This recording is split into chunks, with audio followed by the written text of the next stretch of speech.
This is CBN NewsWatch. And thanks for joining us for CBN NewsWatch. I'm Heather Sells. Pakistan's highest court set Asia Bibi free today after acquitting on charges of blasphemy that led to her death sentence in 2010. Pakistan's Chief Justice announced the verdict to a packed courtroom. The landmark ruling could set off mass protests or violence by hardline Islamists. Authorities have held Asia Bibi at an undisclosed location for security reasons. She is expected to leave the country. The charges against Bibi date back to a hot day in 2009 when she went to get water for her fellow farm workers. 2 Muslim women refused to drink from a container used by a Christian. A few days later, a mob accused her of blasphemy. She was convicted and sentenced to death. Her family and lawyers say she never insulted the prophet. And joining us now with more is Gary Bauer, a commissioner on the U.S. Commission for International Religious Freedom. Gary, thanks for joining us. My pleasure to be with you, particularly on such a good day. Yes, the case has attracted, of course, international attention for years, and many consider it a win for religious freedom as the court has acquitted Bibi, but the court also upheld the country's blasphemy laws. So is this indeed a win in your view? Well, you raise a great point. Obviously, we're extremely happy for Asia Bibi and her family and the cause, broadly speaking, of religious liberty in Pakistan. But you're absolutely right. The Supreme Court seemed to be writing a legal brief in favor of these anti-blasphemy laws, even though we know for certain that not only in Pakistan, but in much of the world where these laws are on the books, they're often used to harass religious minorities. They're used in personal vendettas between majority faiths, which in many cases in the Middle East is obviously Islam, and religious minorities. So we wish the court hadn't done that. On the other hand, this is a great ruling. We're hoping that she will be provided protection along with her family, her lawyer, and also the Christian neighborhoods and enclaves all over Pakistan. Why do you call it a great ruling, though, considering that the blasphemy law is still in place and the court is upholding it? Well, if the ruling would have gone the other way and she would have actually have been executed, that would have been so horrifying that I think it would have set Pakistan back decades in its efforts to emerge into the modern world. I think something else really incredibly important happened today. As you mentioned, there's already been violence in some cities, some riots and so forth. But the Prime Minister of Pakistan, Prime Minister Khan, went on nationwide TV and urged citizens to go back to their homes, to not engage in violence, and made it absolutely clear that if it continued, if they threatened other individuals or minority religious communities, that he would take every step necessary to restore order. That doesn't sound like a big deal, perhaps here in the United States. In Pakistan, with the divisions there and the radicalism in some parts of the country, it's hugely important, and it may signal that this is a turning point in Pakistan. So while we're extremely happy about what the court ruled in her case, the Pakistani people may be having a big victory here, whether they fully realize it or not. This is good for Pakistan if it's the first step toward beginning to recognize religious pluralism and the fact that all people should have the right to worship and to live their lives in peace. We just have 30 seconds left, but what are your hopes at this point in time, given this extremely delicate situation? Well, my hope is that in the days ahead, we'll see calm prevail in Pakistan. We'll see leading Pakistani figures, not just the Prime Minister, defend this ruling. And I hope it will also encourage those reformers in Pakistan to feel more comfortable and more safe in stepping up now and speaking to the future of that nation. All right, Gary Bauer with the U.S. Commission on Religious Freedom. Thanks for your time. Great to be with you. U.S. missionary Charles Wesco has been shot and killed in Cameroon. The government there says the car Wesco was riding in was caught in crossfire between security forces and separatist fighters. Wesco, who was from Indiana, had only moved to Cameroon about 2 weeks ago with his wife and 8 children. CBN senior international correspondent Gary Lane joins us now with more. And Gary, this is so sad. You've covered missionaries all over the world. Yes. But in this case, he was just in Cameroon for less than 2 weeks. Yeah, he was only there. Charles Wesco was only there with his wife Stephanie for about 12 days. Apparently 2 years ago, they felt a call by God to go to Cameroon. So they went back to the U.S. They raised funds. They finally raised the funds, went there, and then 12 days later, he's shot and killed. We don't know if this was a targeted attack or just caught in the crossfire. There's been a lot of fighting going on between French government troops and also some English-speaking revolutionaries who would like to have a separatist state. Yeah, and they knew they were going into an unsafe area, so they weren't completely, unprepared. Oh, no. Do you think that most missionaries are prepared, are really trained, or know what they're getting into? I think it depends on where they're going to. I met missionaries in northern Kenya. They'd been there for years, some Baptist missionaries there, and they had no problems. They knew that what they were up against, that they were there with indigenous people who didn't know the Lord, and they wanted to plant churches there and lead them to Christ. So no problem in that place. But if you go to a restricted country, and there are about 40, 45 of those around the world where it's very dangerous for missionaries to go, then you have to know what you're getting into before you go in. And I think most do know that.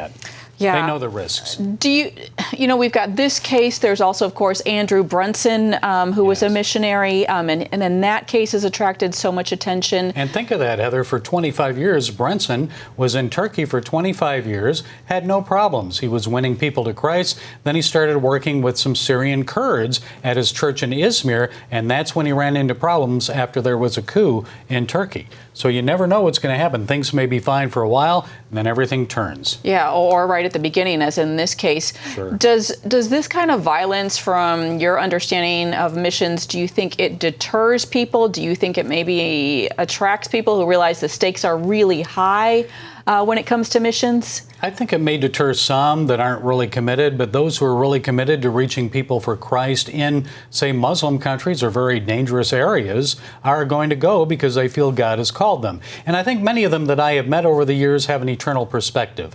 They look at it and they say, look, if we're left alone, we just keep evangelizing. If we're sent to prison, we've got another place to preach where we have a captive audience. If we die, hallelujah, we go to Jesus. So we win either way. And I think those are the missionaries. It doesn't really matter what happens. When they see things like this, they feel called by God, they're going to go. Yeah, well, and we're praying for his family right now, too, Yes, because I know children. they need to get out safely. So, and yeah. Wesco has 8 children, he and Stephanie, 8 Right. children. Yes. All right, Gary Lane, thank you. Okay, thank you. Does President Trump have the power to strike down birthright citizenship? That is when babies born on U.S. soil to undocumented immigrants or any foreigner are given full U.S. citizenship thanks to the 14th Amendment. The president is drawing fire for suggesting he can stop that with an executive order. Look, there are a number of legal scholars that think that there is certainly a lot of ground, but the big issue here that you have to look at is the reason we're in this position in the first place, and that's because Democrats in Congress have failed to help fix our broken immigration system, and the president is looking at all options, and he'll make a decision ultimately about what's best to secure our border and to maintain law and order in our country. Constitutional expert Bradley Jacobs says the president's plan will prompt a court fight. Well, in my view, the president's ability to change the law through executive orders is pretty limited. We have a constitution, which is the supreme law of the land, and we have statutes enacted by Congress, which are the laws as long as they're consistent with the Constitution. There is a statute, part of the Immigration and Naturalization Act, that basically tracks the 14th Amendment and says if you're born in this country and subject to the jurisdiction thereof, you're a U.S. citizen. And so the Constitution and the statutes say the same thing. The question then really becomes, can we treat children of illegal immigrants as being not subject to the jurisdiction of the United States? Constitutional scholars differ on that question. The president's threat to end birthright citizenship comes as a caravan of thousands of immigrants continue to move toward the U.S.-Mexico border. Well, shocking video out of a St. Louis daycare. It shows preschoolers participating in a fight club organized by the teacher. We do warn you, the video is disturbing. A 10-year-old caught the whole thing on camera. Preschoolers allegedly encouraged to fight one another while their teacher stands on the sidelines jumping up and down in excitement. Another teacher then helps the children put on Hulk fists. One mother is now suing. She says she reported the incident back in 2016, and both teachers were quickly fired, but neither ever faced criminal charges.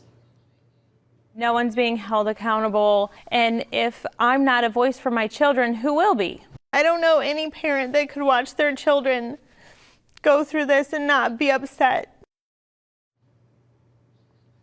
And one teacher told investigators she let the kids fight as a stress release after the daycare's heater broke.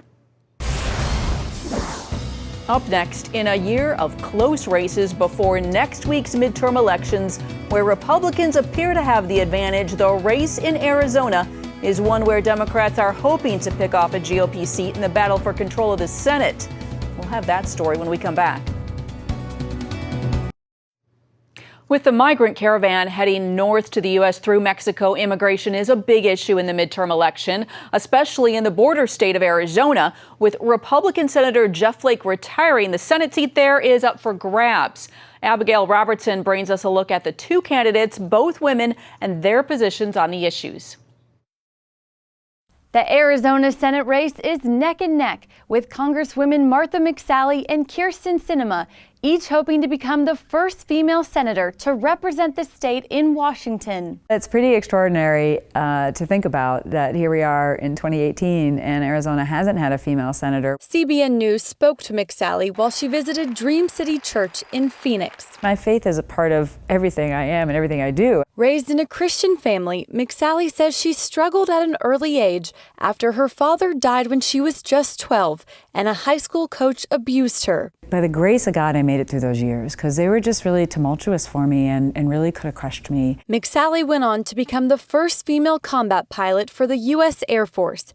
In addition to fighting for our country, she also fought the requirement of female service members having to wear Muslim garb when serving in Saudi Arabia. I was just convicted that I needed to do something about it. And these other young enlisted women who were putting up with this weren't put in a position like I was, to be a leader, to be an officer, to be a fighter pilot. And in this tumultuous time in our country, McSally says elected officials need to remind Americans there is more that unites us than divides us. People are finding it's not just do I disagree with you, but you're wrong, and then you're evil, and now I wish you harm. I mean, that is just unacceptable. If elected, McSally says her top priorities are national security, supporting veterans, and securing the border. We have a crisis on the border, and it's a disaster. And there's a lot to do. This is often a difficult topic, but I've been leading on it, and I'm going to continue to lead on it. CBN News reached out to McSally's Democratic opponent, Kyrsten Sinema's campaign, but they did not respond to our request for an interview. Sinema, who describes her religion as none and chose to be sworn into Congress on the Constitution instead of the Bible, is concentrating her message on health care. In Arizona, folks only have one option for a provider, and if they don't qualify for a subsidy, it is not affordable. They can't afford to pay the premiums or the deductibles. Sinema says she's open to building a wall along part of the southern border, but other areas would be better monitored by tools like drones. If we think we can just build a simple wall and that will turn them away, we know that's not accurate. We've got to be more sophisticated than them to stop them from bringing in these harmful drugs and engaging in dangerous human smuggling. This race is high stakes because Democrats know if there is any path to them flipping the Senate majority and bringing the president's agenda to a halt, it's through Arizona. Reporting from Phoenix, Abigail Robertson, CBN News. CBN News will have special coverage on election night from 8 p.m. to 12 a.m. Eastern Time on November 6th on the CBN News Channel. Make sure you tune in. And coming up, meet the doctor whose revolutionary program can prevent and reverse the effects of Alzheimer's. Acceptance. The word Alzheimer's can be frightening. The disease not only steals memories, but it is also America's third leading cause of death. One doctor, however, has discovered a way to successfully fight back. Lori Johnson visited one of his patients whose Alzheimer's symptoms have reversed.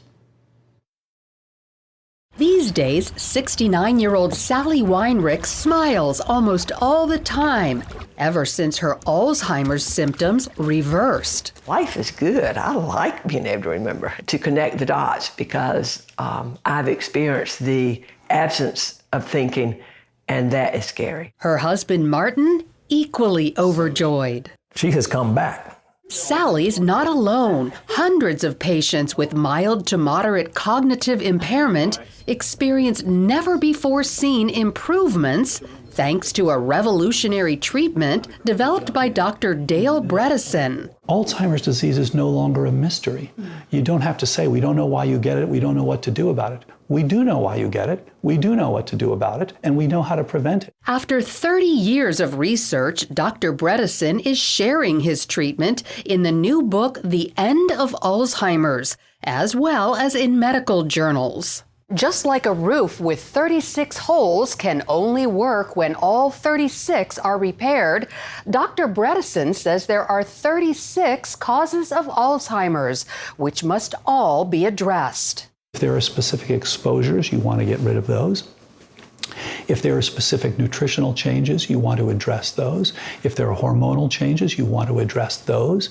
If there are inflammatory changes. Sally and Martin sensed trouble when she began forgetting things, like her grandchildren's names and her purse at the grocery. A test confirmed early stages of Alzheimer's. It was a total sense of hopelessness. A wish to die and not want to live, because as a nurse, I've cared for Alzheimer's patients, and I also have had family members who I love dearly who've had advanced Alzheimer's and who died from Alzheimer's, in fact. So, of course, I was scared. Martin, a scientific researcher, scoured the internet for help. He found Dr. Bredesen's protocol and got Sally on board. You don't want to wait until it's very late in the game. The earlier the better, and the more likely you're going to see dramatic improvements. Sally got what Dr. Bredesen calls a cognoscopy, blood work, genetic tests, and more to identify where she was when it came to Alzheimer's 36 causes. All of us should have a cognoscopy when we get to 45 or more, just as we get a colonoscopy when we're 50. Everybody knows that. Sally's results pinpointed specific areas of concern.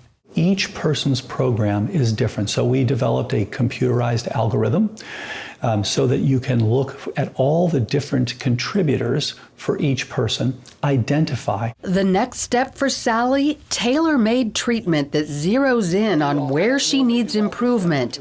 In her case, that meant certain medicines, vitamins, and supplements, more sleep, less stress. And the first thing I started doing was spending, because Dr. Bredesen talks about decreasing stress, was spending 30 minutes each morning praying.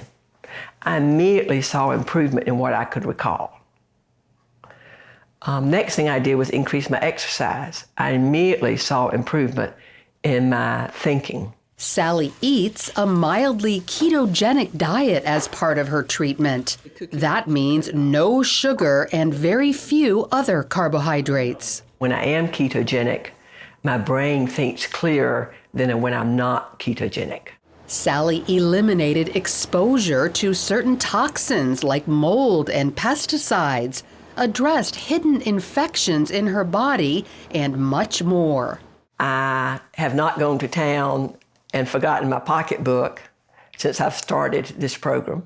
Hallelujah, because I need my credit card. It takes typically 3 to 6 months, but we see unprecedented improvements in their scores, in their ability to go back to work, interact with their families, increases in their hippocampal volumes, things like that. When it comes to sustainability, Dr. Bredesen says people who have been on the program for 5 years now are still mentally fit. So while genetics mean an estimated 75 million Americans are predisposed to Alzheimer's, like Sally Weinrich, Dr. Dale Bredesen says they no longer have to fear being tested because now there's something they can do about it.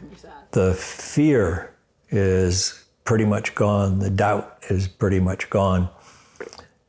And that's the real Sally. That's who God and Dale Bredesen have given back to me. Lori Johnson joins us now from the CBN newsroom. Lori, such an encouraging report, and I know doctors are learning more and more about Alzheimer's. What are some of the latest findings? Well, Heather, we just found out there are 2 new ways to detect Alzheimer's early. One of them is a simple test that you can find out within seconds at your eye doctor, at the ophthalmologist. They can actually do a scan on your eye, and they can see if you have the tiny blood vessels in the back of your eye and the retina. And people who have this condition often have Alzheimer's. So that's a great way to detect Alzheimer's early and very fast and easy. It's not at the ophthalmologists yet, but it's in the pipeline and it likely will be soon. Another way is EDS, excessive daytime sleepiness. Older people were asked if they're tired during the day when they don't want to be, or if they take naps during the day and they don't want to. And these people are 3 times more likely to have Alzheimer's. So that's one way to know if you might be in the early stages of Alzheimer's. If you have excessive daytime sleepiness, the question is, does Alzheimer's cause that, or does poor sleep cause Alzheimer's? They still haven't figured that part out yet, but those are 2 other ways that people are detecting this early. I was surprised because the report talked about finding out in your 40s. Are they really recommending that people look at this issue and their risk in their 40s? Absolutely. The earlier the better, because the reason is when you start having symptoms of Alzheimer's, chances are your brain cells started dying 10 years earlier. In other words, your brain cells start to die, and it just takes them 10 years before you start having symptoms of forgetting. So the good news is there are so many ways, Heather, so many ways, and this is something that we want to tell our viewers, scream it, so many ways to prevent Alzheimer's.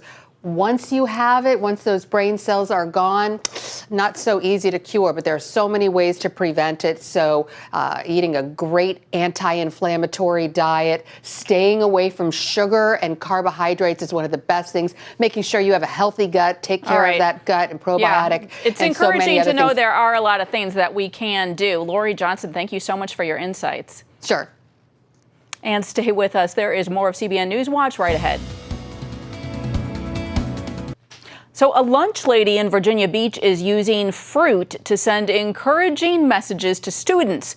Good News Network reports cafeteria manager Stacy Truman writes down encouraging messages on the bananas she serves for lunch. Truman says she does that for her own kids and wanted to do the same for those at school. The school principal posted a photo of the bananas on social media. She hopes other schools will do the same.